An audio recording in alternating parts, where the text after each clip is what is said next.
والسلام على من لا نبي بعده. أما بعد، أعوذ بالله من الشيطان الرجيم. بسم الله الرحمن الرحيم. وإن كنتم جنبا فاطهروا. احباب گرامی قدر، نوجوانان ملت اسلامی، دینی مسائل سیکھنا، دینی علوم کا جاننا ہم سب پر ضروری، فرض اور واجب ہے۔ کم سے کم اتنا علم ہونا چاہیے جتنا میں وہ اپنی ضروریات زندگی اور روزمرہ میں پیش آمدہ عام فہم مسائل کا اسے ادراک ہو، جانکاری رکھے۔ طہارت کے باب میں باتیں چل رہی تھی اور آج ایک اہم باب ہے جسے غسل جنابت کہتے ہیں۔ ہم نے وضو دیکھ لیا، وضو کے طریقے۔ اب جو ہے طہارت کے باب میں غسل جنابت کی بڑی اہمیت ہے، کیونکہ نہانا ایک عام نہانا ہے، غسل کرنا ایک عام غسل کرنا ہے۔ اور جب مرد عورت بالغ ہو جاتے ہیں یا شادی بیاہ ہو جاتے ہیں، اس کے بعد ایسے لوگوں کو جنابت لاحق ہوتی ہے۔ اگر مرد عورت بالغ ہو گئے، شادی نہیں بھی ہوئی، تب بھی اسے جنابت لاحق ہو سکتی ہے، جیسا کہ احتلام ہے، نائفال ہے، تو ایسی صورت میں اسے جنابت لاحق ہو جاتی ہے۔ اب جب جنابت لاحق ہو جائے تو کیا کرے؟ آدمی کو آتا جاتا نہیں ہے، پانی بہا لیتا ہے، سر پہ صابن لگا لیتا ہے، وہ سمجھتا ہے کہ میرا کام تمام ہو گیا، میں پاک ہو گیا، میں نہا لیا۔ لیکن مصنون طریقہ کیا ہے، سنت مصطفیٰ کیا ہے غسل جنابت؟ احادیث مبارکہ کے اندر ام المؤمنین عائشہ صدیقہ، ام المؤمنین میمونہ اور دیگر ازواج مطہرات رضوان اللہ عنہن جمیعہ سے روایات مروی ہے، ام سلمہ وغیرہ سے۔ تو میں ان تمام روایات کو یہاں ذکر نہ کرتے ہوئے میں خلاصہ کلام اور ایک آسان سہل سرل جو طریقہ ہے سمجھنے اور سیکھنے کے، وہ طریقہ میں آپ کے گوش گزار کر رہا ہوں۔ تو سب سے پہلے اللہ رب ذوالجلال والاکرام نے فرمایا وَإِن كُنتُمْ جُنُبًا فَاطَّهِرُوا، تم لوگ اگر جنوبی ہو جاؤ، ناپاکی لاحق ہو جائے تمہیں۔ جیسا کہ عرض کیا گیا، ناپاکی کیسے لاحق ہوتی ہے؟ عام طور پر جوان مرد عورت ہے تو احتلام کی وجہ سے، نائفال ہونے کی وجہ سے، یا اسی طریقے سے میاں بیوی کے اختلاط ہم مصری کی وجہ سے، تو ایسی صورت میں اس پر جو ہے غسل جنابت ضروری ہے۔ اب غسل جنابت کے لیے اللہ تبارک و تعالیٰ نے کہا جب تمہیں جنابت لاحق ہو جائے تو تم پاکی حاصل کرو، نہا لو، غسل کرو۔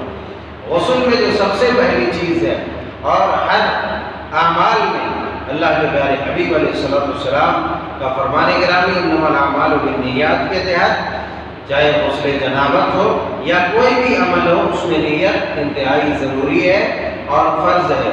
نیت ضروری ہے، سب سے پہلی چیز نیت کر کے اس کے بعد وہ اپنا غسل شروع کرے۔ اللہ کے پیارے حبیب علیہ السلام کی زوجہ مبارکہ مطہرہ رسول اللہ صلی اللہ علیہ وسلم کی غسل جنابت کا طریقہ بیان فرماتی ہے، حدیث لمبی ہے۔ اذا اغتسل من الجنابۃ یبدأ فیغسل یدیہ، تو سب سے پہلے جو کام کیا جاتا ہے وہ نیت ہے۔ نیت کے بعد جو غسل اب شروع کرے تو اس کو چاہیے کہ سب سے پہلے اپنا ہاتھ دھوئے۔ اور یہاں پر یہ بات ملحوظ خاطر رہے کہ کوئی بھی کام، اچھا کام، معزز و موقر کام، باوقار کام جو ہے شروع کرتے وقت آدمی کو دائیں طرف سے شروع کرنا چاہیے۔ اللہ کے رسول صلی اللہ علیہ وسلم غسل بھی کرتے تو دائیں جانب سے وضو کرتے، دائیں جانب سے شروع کرتے، اور اسی طریقے سے آپ جوتے پہنتے، کپڑے پہنتے تو دائیں جانب سے شروع کرتے۔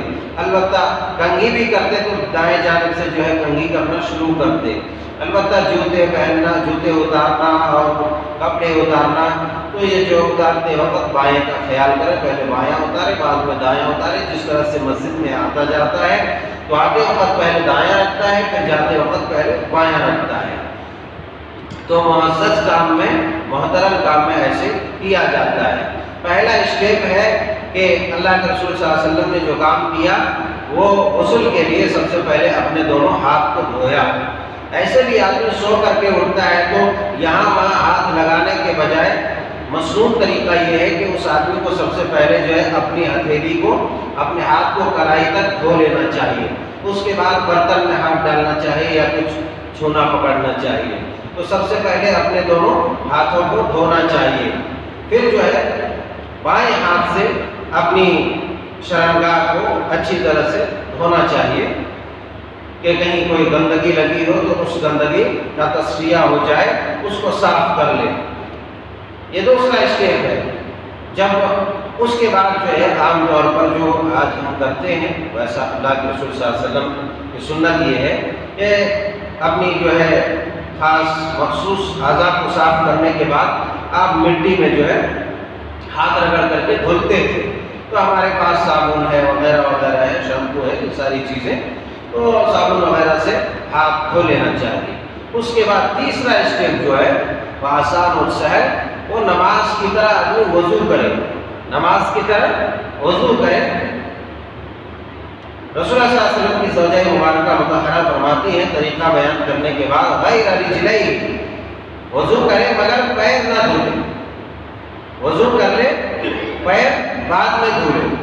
تو نبی صلی اللہ علیہ وسلم کے غسل کے طریقے میں یہ ہے کہ پیر کو جو غسل کے لیے، مصنون غسل کے لیے وضو کیا جاتا ہے، اس میں ہاتھ تک دھو کر کے چھوڑ دیا جاتا ہے، پھر جو ہے وہاں سے نکلتے وقت یا اس جگہ سے ہٹ کر کے پیر دھلتا ہے۔ اس کی علت کیا ہے؟ اس کی علت یہ تھی اور یہ ہے کہ جیسے ان دنوں کچی زمین پر غسل کرتے تھے تو چھینٹے وغیرہ پڑتے تھے، آج بھی ہم غسل کرتے ہیں تو جو فاضل پانی ہوتا ہے، مائع مستعمل استعمال کیا ہوا، وہ پانی کے چھینٹے پڑتے ہیں، تو بعد میں جو ہے پیر دھو لینے سے وہ چھینٹے جو پڑے تھے وہ بھی اس کا ازالہ ہو جائے گا، وہ صاف ہو جائے گا۔ تو اس کی بعد میں پیر دھلنے کی علت اور حکمت یہ ہے۔ اس کے بعد تیسرا اگلا اسٹیپ جو ہے، ایک چلو پانی لے اور پانی لینے کے بعد اس کو جو ہے سر میں ڈالے اور بالوں کی جڑوں تک اس کو اچھی طرح سے پہنچائے۔ 3 چلو پانی لے کر کے ایک کے بعد ایک بالوں کی جڑوں تک اس کو اچھی طرح سے پانی پہنچائے، اس لیے کہ بالوں کی جڑوں تک بھیگنا ضروری ہے۔ اس کو اچھی طرح سے مل مل کے رگڑ رگڑ کر کے وہاں تک پانی پہنچانا چاہیے۔ اس کے بعد اگلا اسٹیج جو ہے نہانے کا، مصنون غسل جنابت کا، پھر سر پر جو ہے پانی بہانا چاہیے۔ 3 چلو یا ہم مگ سے استعمال کرتے، جگ استعمال کرتے، دوسرے برتن استعمال کرتے ہیں، تو 3 بار جو ہے اپنے سر پر ایک کے بعد ایک پانی بہانا چاہیے۔ اس کے بعد آپ کا جو طریقہ ہے غسل تھا، غسل جنابت کا، پھر جو ہے پورے جسم میں پانی بہانا چاہیے، اور جب پورا صاف ستھرا ہو جائے اس کے بعد آخر میں دونوں پاؤں دھو لینے چاہیے، وہاں سے رکھ کے وہیں پر دھو لینا چاہیے تاکہ جو چھینٹے وغیرہ پڑے ہوں۔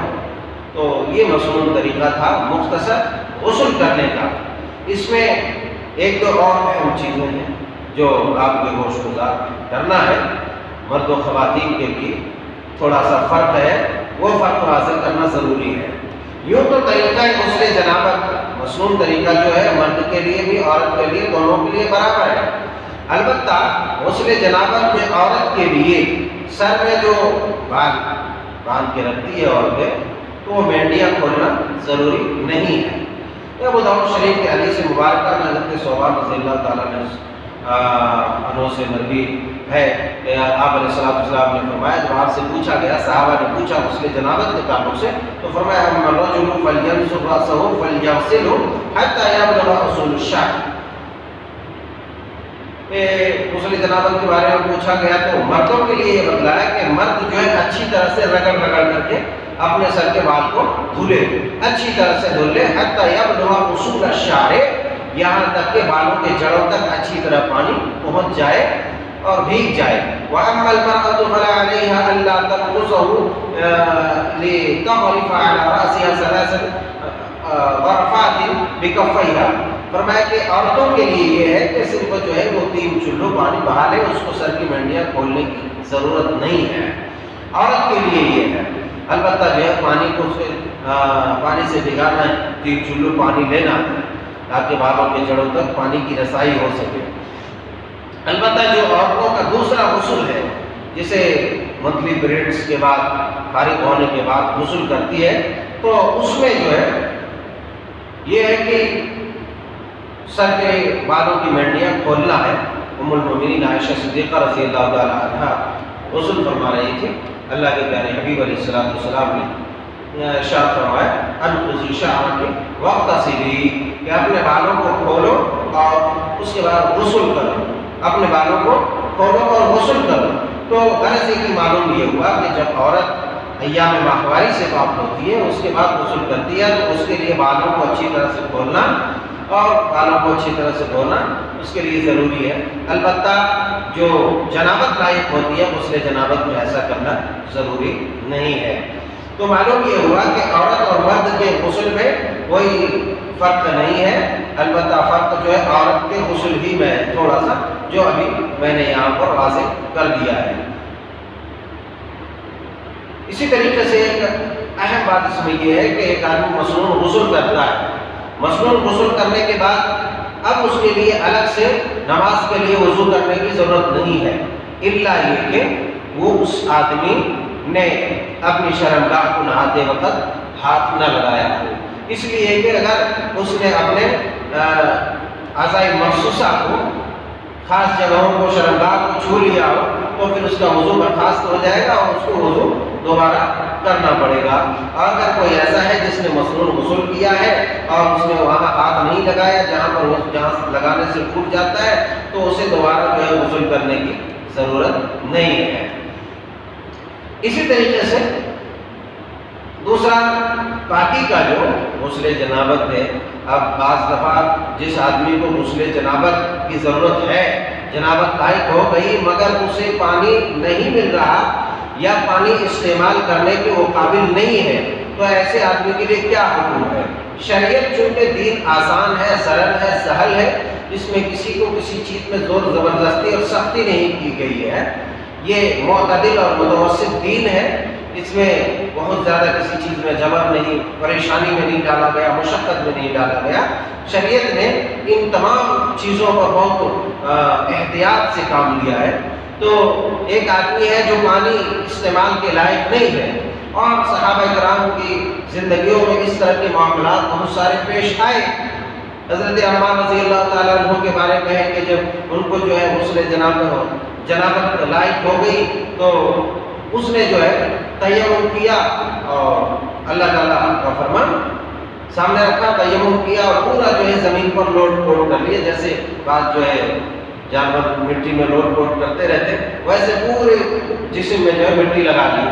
بعد میں آئے نبی صلی اللہ علیہ وسلم کے پاس، مسئلہ معلوم ہوا، نبی صلی اللہ علیہ وسلم سے دریافت کیا گیا تو آپ علیہ السلام نے حضرت عمار بن یاسر رضی اللہ تعالیٰ عنہ کہتے ہیں امرہ بالتیمم للوجہ والکفین، اللہ کے رسول صلی اللہ علیہ وسلم نے ہمیں جو تیمم کا حکم دیا وہ جو ہے صرف اتنا ہے کہ آدمی مٹی میں ہاتھ مارے، چہرے پر پھیرے اور پھر جو ہے ہاتھ میں پھیر لے۔ اس صحابی کے بارے میں نے اشارہ کیا تھا کہ بیچارے کو جنابت لائق ہو گئی، اب اس کو معلوم ہی نہیں تھا، لوگوں سے پوچھا، زخم تھا سر میں، بیمار تھے، پانی استعمال کر لیا، مر گئے۔ تو اس طرح سے شریعت نے ایسا کچھ جبر نہیں کیا، شریعت نے پاکی حاصل کرنے کے لیے، طہارت حاصل کرنے کے لیے، ایک آدمی وضو کے لیے پانی استعمال نہیں کر سکتا یا نہانے کے لیے بھی استعمال نہیں کر سکتا، مگر اس کو وضو کرنا ہے، اس پر غسل واجب ہے، طہارت حاصل کرنا ہے، تو اللہ تعالیٰ نے اس کے لیے آسان اور اللہ تبارک و تعالیٰ نے بیان کرنا ہے، اگر تم کو پانی نہیں ملے تو مٹی ہے۔ تیمم کا طریقہ یہ ہے کہ پاک صاف مٹی دیکھ کر کے، ریت دیکھ کر کے اس میں بسم اللہ کر کے ہاتھ مارے ایک ہی بار، بعض لوگ جو ہے 2 بار 3 بار، صحیح نہیں ہے. اصل صحیح اور مشہور طریقہ ہے آپ مارے ایسے بسم اللہ کہہ کے گرد و غبار جو لگا ہے پھونک لیں، اس کے بعد چہرے پر ہاتھ بھر لیں، یوں کر لیں یوں کر لیں. یہ تیمم کا طریقہ خلاص ہو گیا، یہی ختم ہوگا. اب اس کو پورا رگڑنے کی ضرورت نہیں ہے، ادھر رگڑے ادھر رگڑے ادھر رگڑے پیر رگڑے، کچھ بھی نہیں. آسان طریقہ ہے. اب اسی سے آدمی اگر اس کو جنابت لائق ہے تو بھی پاک ہو گیا، اور اس کو جو ہے وضو لائق ہے تو بھی اس کا وضو ہو گیا. البتہ ایسا آدمی جس کو پانی نہ ملے، تیمم وغیرہ کیا ہے، اب جو ہے تیمم کرنے کے بعد اس کو پانی مل گیا ہے تو اب اس کا تیمم ختم ہو گیا، اسے پانی استعمال کرنا ہے. ایک آدمی ہے ابھی تیمم کر لیا ہے، پانی صرف اس کو نہیں ملا، پانی نہیں ہونے کی وجہ سے اس نے تیمم کیا ہے، مگر نماز بھی پڑھ لیا، نماز پڑھنے کے بعد پانی ملا، تو اس کے لیے یہ نہیں ہے کہ وہ نماز کو دہرائے. بس اب جو ہے اگلی جب اس کا وضو وہاں ختم ہو گیا، اگلی نماز کے لیے جب وضو کرے تو اس کے پاس پانی موجود ہے، پانی استعمال کرے. تو یہ شارٹ کٹ میں سہل آسان طریقہ تیمم کا غسل جنابت کا تھا. اللہ جل شانہ سبحانہ و تعالیٰ سے دعا ہے کہ مولا کریم ہم سب کو کتاب و سنت کے مطابق زندگی گزارنے والا بنا. اے اللہ، جو بھی ہم سے آج تک کوتاہیاں، خامیاں، غلطیاں ہوئی ہیں اسے درگزر فرما، اور ہمیں دینی جذبہ، ذوق اور شوق ہمارے اندر پیدا کر دے. ہر شر سے، ہر فتن سے بچا، ہر وبا سے بچا، ہر پریشانی سے بچا. آمین. تقبل یا رب العالمین.